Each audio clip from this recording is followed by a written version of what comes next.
Shit Dad Podcast.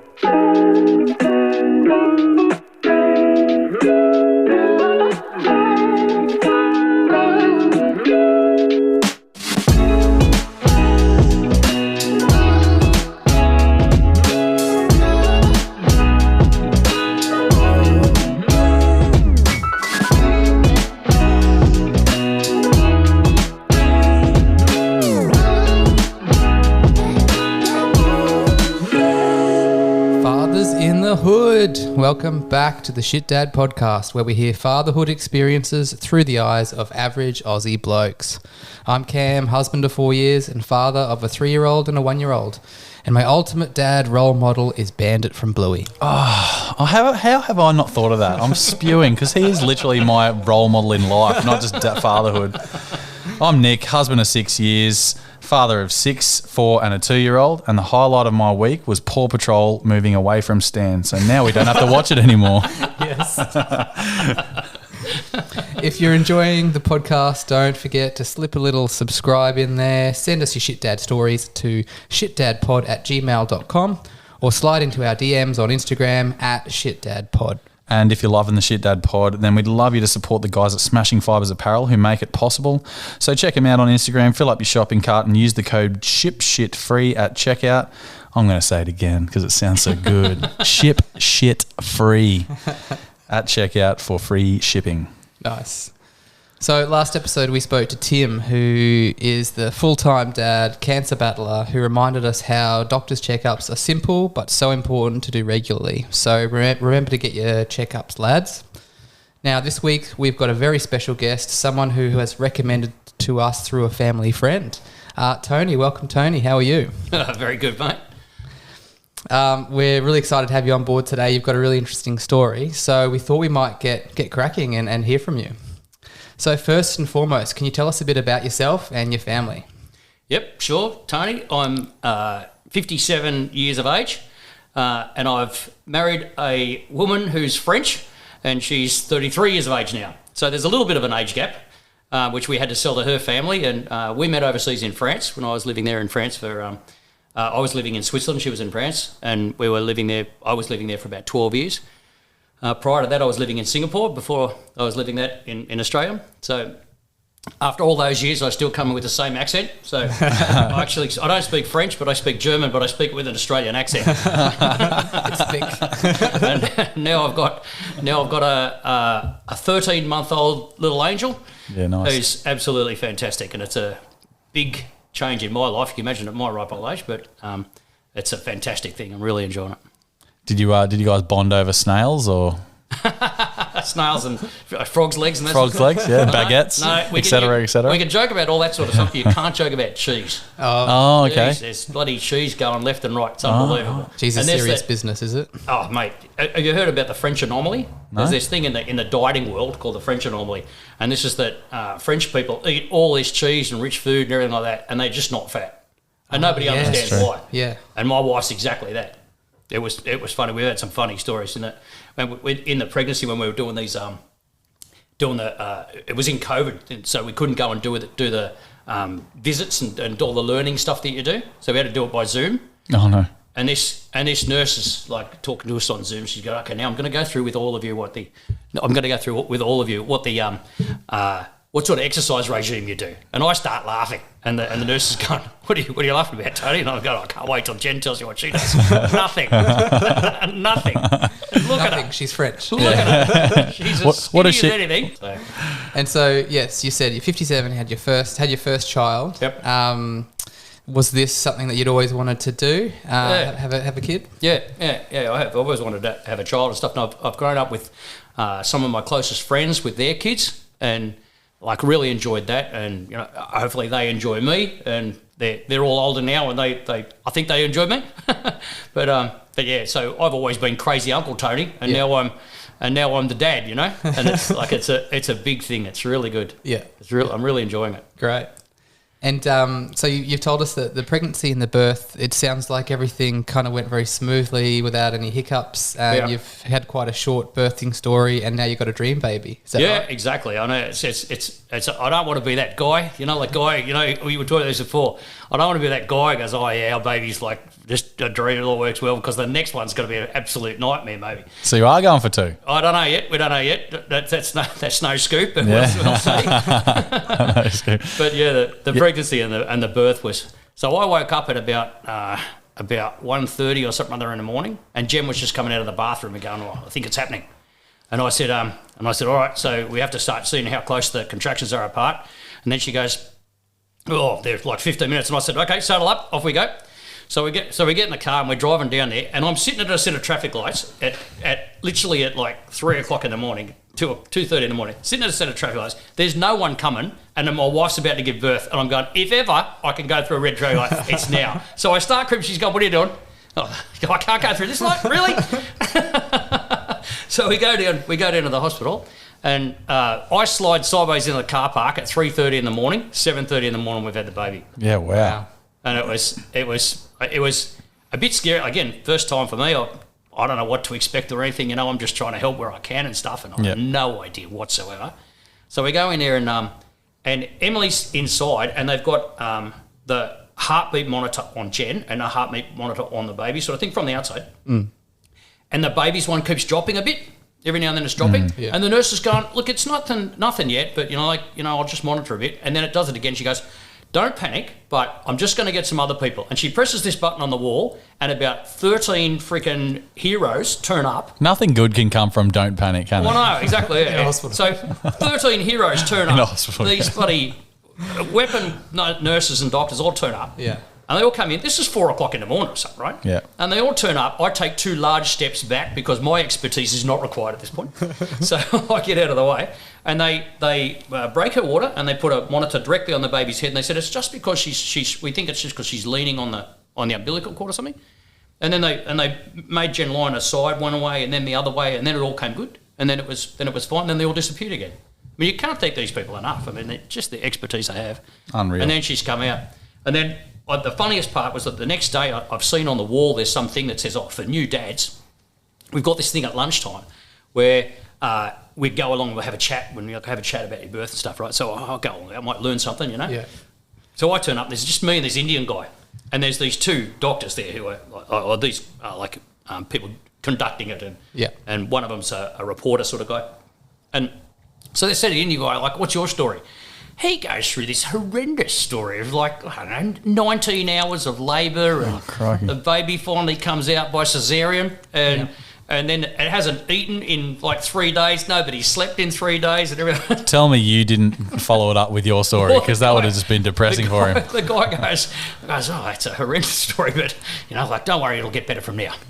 "Tony, how did your birth go?"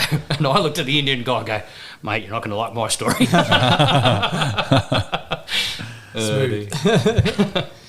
And something else that you've told us as well, which it sounds crazy to me, but you decided to get a puppy about the same time as having a baby. Is that right?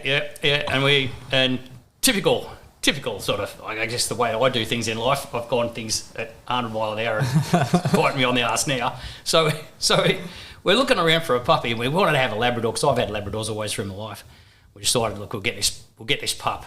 And so he comes in February, and he's the biggest one in the litter, right? Now, the alarm bell should have been ringing right there. But so we get this freaking dog in, and he just explodes in freaking weight and size, and he just thinks he owns the friggin' place. He's not allowed up in the lounge, but try telling him that. Yeah. Unbelievable. So now we've got this dog. He's nearly 2, and he's like 37 kilos. And he can pull like a plough horse. It's just unbelievable. Who's harder maintenance, the pup or the kid? It's a fucking close thing, I tell you. I keep saying when the 2 of them are cracking it on, I keep saying, look, let's put the 2 of them in a room, and in 10 minutes' time, I open the door and see who walks out. Who's the alpha? But they're also best mates? They're absolutely best mates. It's unbelievable. Seeing that's one of the things that we talked about before about...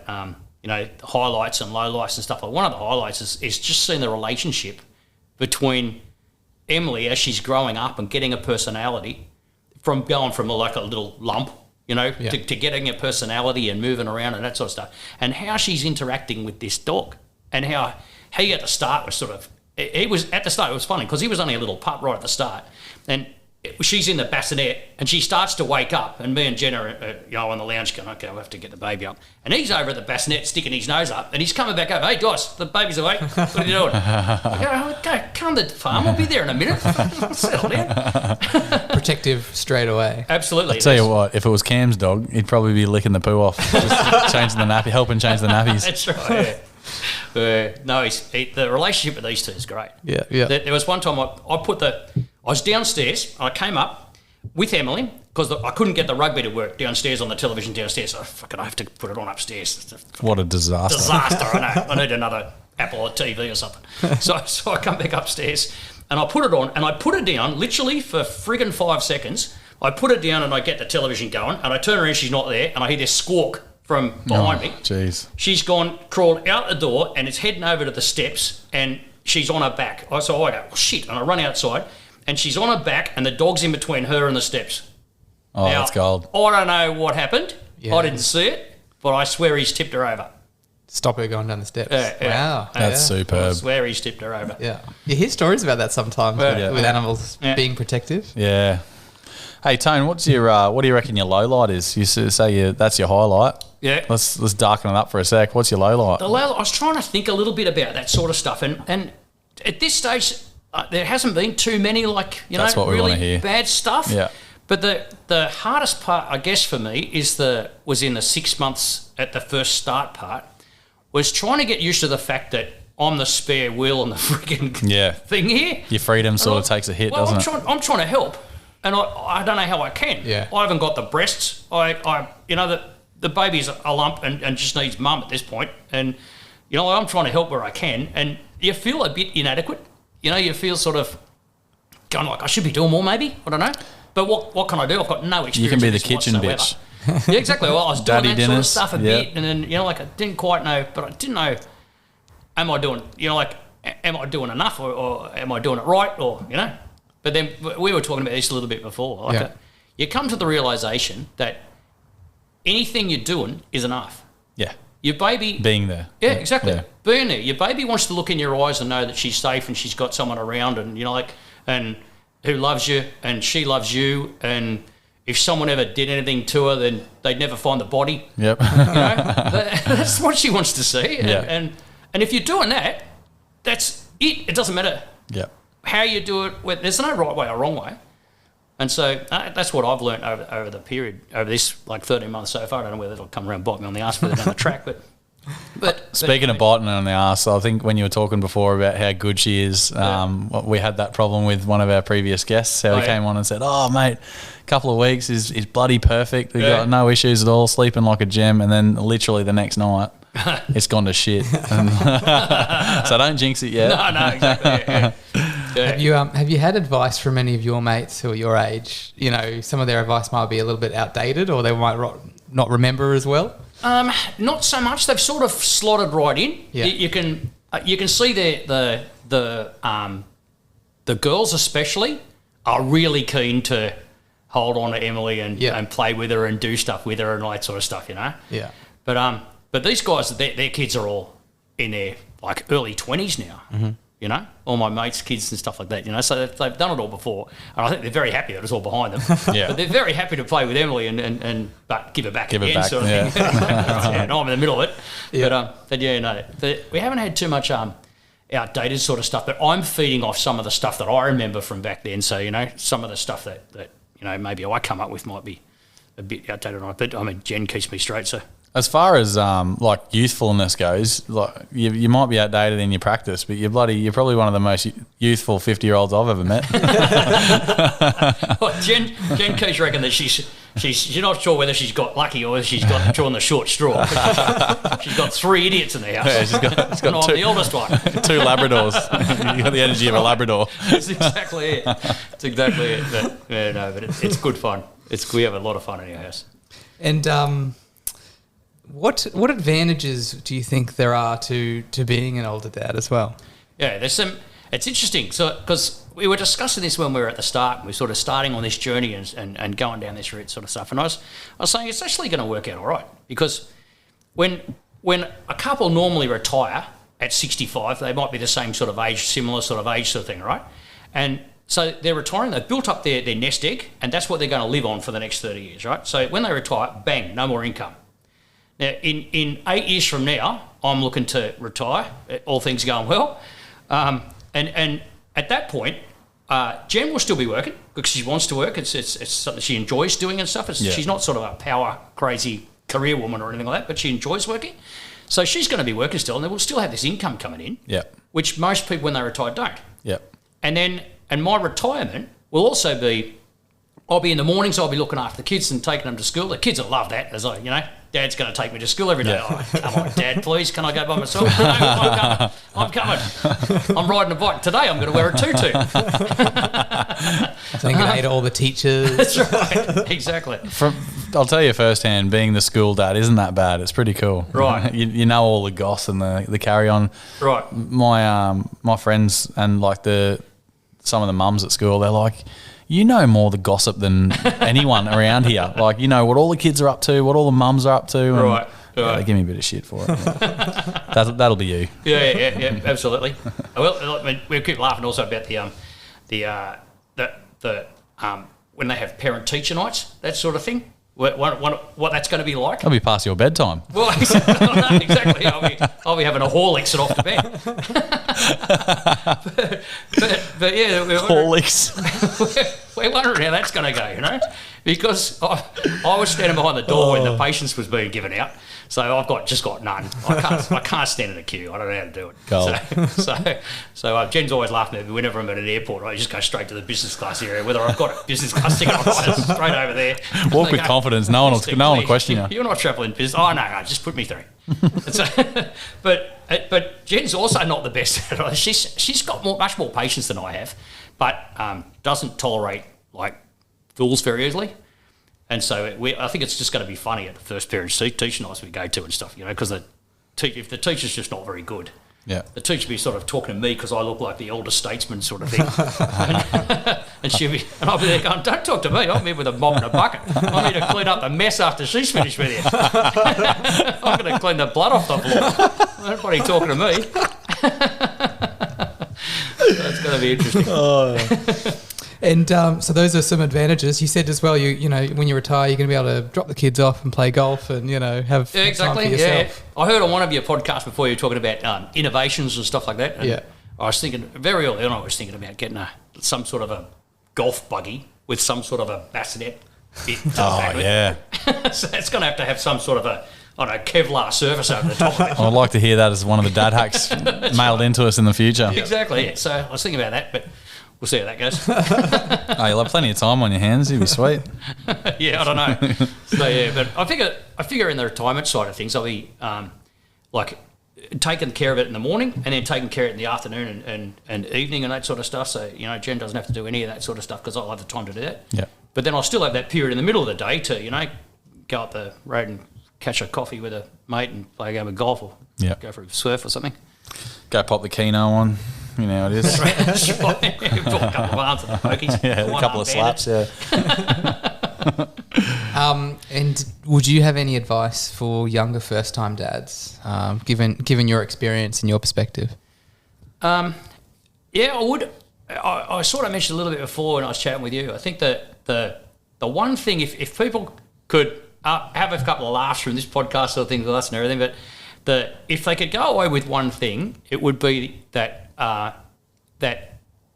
it's not necessary that you end up following some book and being some perfect sort of thing, because that's what someone's written about the circumstance they had, or that they've interviewed 1,000 people and those 1,000 people on average had, and it's not you. It's not you. It's not your kid, So just be what you can be and don't be your harshest critic. Because you're reading books and you're going, oh, shit, that's not what I do. Or you're looking at Instagram, and Instagram's just the peaks of everybody's life. It's not the whole life they have. Like I said to you before, everybody's got all these fantastic pictures of their kids dressed up like an angel going to some show or something like that. Don't be an Instagram dad. Exactly. They don't put pictures of, their kids are doing a shit in their hand and smear it on the wall just like your kids. You know what I mean? They just don't see that on Instagram, you know? So the biggest thing is just be yourself and understand that it's good enough. Yep. You know, so don't put too much pressure on yourself. Yeah. You know, like I heard on one of your podcasts a guy was saying that he was struggling to understand how the baby seat goes in the car and like all this sort of stuff, right? Every dad doesn't understand how the baby seat goes in the car. It's not just you, you know, it's just every dad. I got something for that because after our first, I managed to get a second job doing that. Oh, did you? Yeah, I did baby seats for a while, and Okay. I thought, so now I'm the baby seat fitter for all my mates. Okay, right. And the guys having kids now, anyone at work or anyone, they're like, hey, come fit my. And I'm like, they go, how much do you want? I was like, well, it costs $40 at the shop, so call it a 6-pack. Yeah, exactly. So that's where my beer comes from. It's pretty good. We'll drink it while we fit it. That's great advice, Tone. Love that. Yeah. So what are you doing for work at the moment? It's called business development manager, but I'm like running a region, the Australian region or AusPac region in some areas, for a company that produces GPS systems and stuff for heavy machinery. So we put GPS systems on excavators and dozers and things like that. And so we sell it through a network here of distributors, and then I manage all those distributors and we're trying to grow that business. So we started last year and it's all going gangbusters. That's awesome. So growing a business, being in a management position is obviously quite stressful. So what do you do to sort of balance the work-home balance? Because you obviously got to play dad as well, and be present for your kids. So what's some advice for guys who do have that sort of high-pressure job, but also are young dads or older dads as well, you know? So I'm probably not the right guy to ask because I'm traditionally shit at this bloody work-life balance. At least you're honest. But it's interesting because I've been shit at this all the way through my life. And consistent. Consistently shit, exactly. And so I'm not very good at learning, clearly. But with this Emily here now, it's a bit different. Now I'm sort of, you know, like I'm jealously guarding the weekends and, you know, my time at home and everything like that. Like instead of sitting on the lounge in front of the television watching the news, I'm sitting in the playpen with this big playpen. I call it the pig pen. I'm sitting in the pig pen with her and playing with the Duplo and, you know, like making these frigging things. And, you know, you're making something that's like 1.5 meters tall. And Jen comes out and goes, "Did she do that?" She goes, "Yeah, you should have seen her get Yeah, that." totally. Yeah. Climb up. She climbed on my shoulders and everything. Yeah. But yeah, and you can held onto it like King Kong. That's right, exactly. But you can quite easily sit there with her, and she loves it. She's climbing around all over you, and you're still doing work. Yeah, exactly. And it's just really enjoyable, and so I'm managing to do both. It's quite okay to do that. Yeah. And so as far as that goes for other dads in the same situation, you just say, do what you can do, pretty much. Absolutely. You've got to understand what your priorities are. Again, we mentioned this a little bit before. I don't remember I've seen Steve Jobs do it, and I've seen there was a professor do this before at some point, where they had the glass jar with the rocks, and you have big rocks and medium rocks and small rocks and sand. And the big rocks are the most important things in your life. The medium rocks are the next most important things, and then there's small, and then there's sand's all the other little shit, right? And the big rocks, literally the big rocks is your health. It's not even your wife, which your wife doesn't want to hear, but because you're no good to your wife or your family if you're not healthy. Correct. So you've got to concentrate on your health, especially at my age. You've got to concentrate on your health to make sure that it's good. I want to be bowling cricket balls to my daughter in the nets. So I'm going to be doing that at, but he's 60 or something silly, you know? So I've got to stay fit. Yep. And in some sort of way, I'm certainly not the fittest guy I've ever seen, but in some sort of way, you've got to do that. The next one down is your family and love and all that sort of stuff. And after that comes work. Yeah. It's not one of the big rocks, you know? And then if you put the big rocks in first, you're not going to... if you put the little rocks in first, you're not going to have enough room for the big rock. One of those big rocks is going to have to suffer. It physically doesn't go into the glass jar. You put the big rocks in, then you put the other rocks in, and they slide down around the big rocks. Yep. And then you pour the sand in, and that all slides in as well.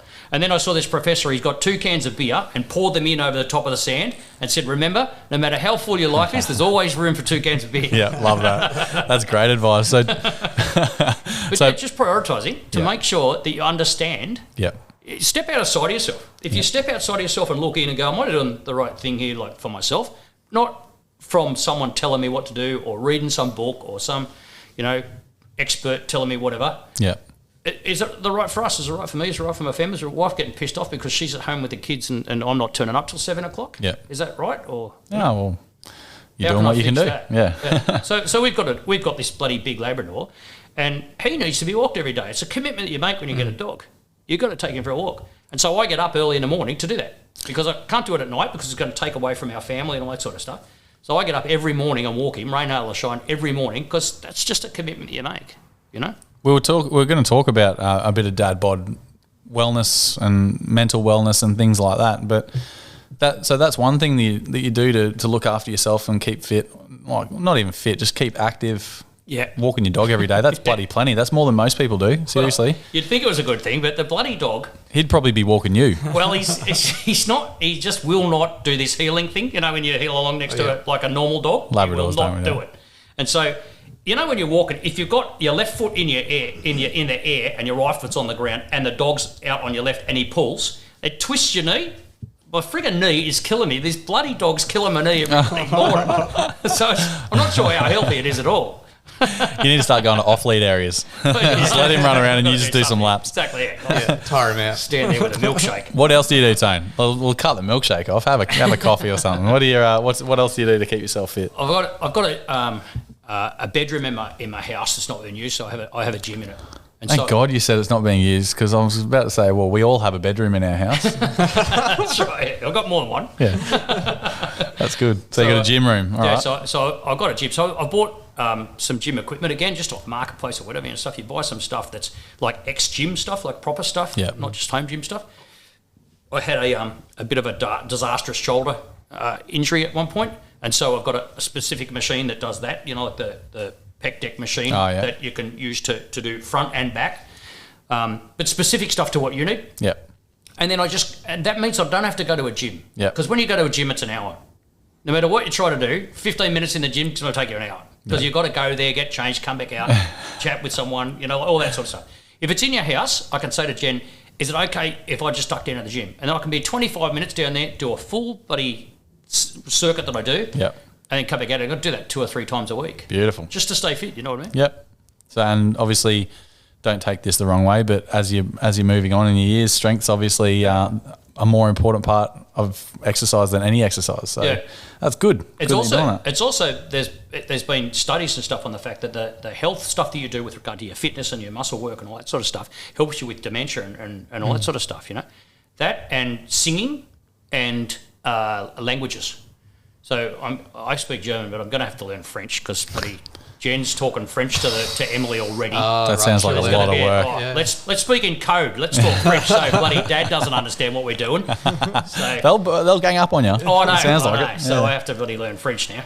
Nice. So with your dad bod care, we talk about your physical health and we also talk about your mental health. So what's something you do to, like, obviously it's not all sunshine and roses at home all the time. What do you do when it gets a bit too much? Gym? Yeah, exactly. Yeah. You try not to. If it's a bit too much, it's usually a bit too much because Emily's not handling something. Yep. And so it's not fair to just like for you to duck out. No. You know. So we try to change it up and do different things and stuff. So luckily Emily's like really active and likes being outdoors and stuff. So it's quite easy to find something. You know, like I've just bought this. I don't know whether you know it's a We Ride seat that doesn't sit behind you. It sits in front of you on the bar. So you've got your bike and it's sitting, and the baby's sitting right there in front of you. Oh, cool! And it's got a little pad in the front, so the idea is when she falls asleep, she can put her head on it. Oh, nice, wow. Yeah. But she's just sitting right there, and she freaking loves it. So you do a bit of bike riding as well. So I had that just a couple of weeks, and you strap her in there and put the little helmet on and stuff, and then she's like strapped in there, and she sits. There's these little pods where her feet sit. And so she puts her left foot inside the pod and the right one's up on the top. She's got it up on the pegs on a Harley. She's just cruising along like, you know. Can you send us a photo of that so we can put it up on the socials? Sure. That'd be gold. Sure. But she loves doing that and you know, like being outside in the yard, running around. She's just started to walk now, which is scaring the crap out of us. Nice, yeah. She's I don't know whether, again, I've got no experience, so I don't know whether this is every kid. But she doesn't appear to have any fear about it. Once they start walking, they don't stop walking. Oh, yeah. She just starts. They don't stop moving. Stumble into a run. And then she goes, I'm just going to come over there. And forgetting you don't know how to walk yet. Like, she just charges off and she's just going to face plant. You're going, hang on. Let's make sure this is on grass, okay? So let's talk about community, because one thing I've learned from doing this pod is community is so important, and especially when it comes to your physical and mental health. Do you have anything that you do community wise?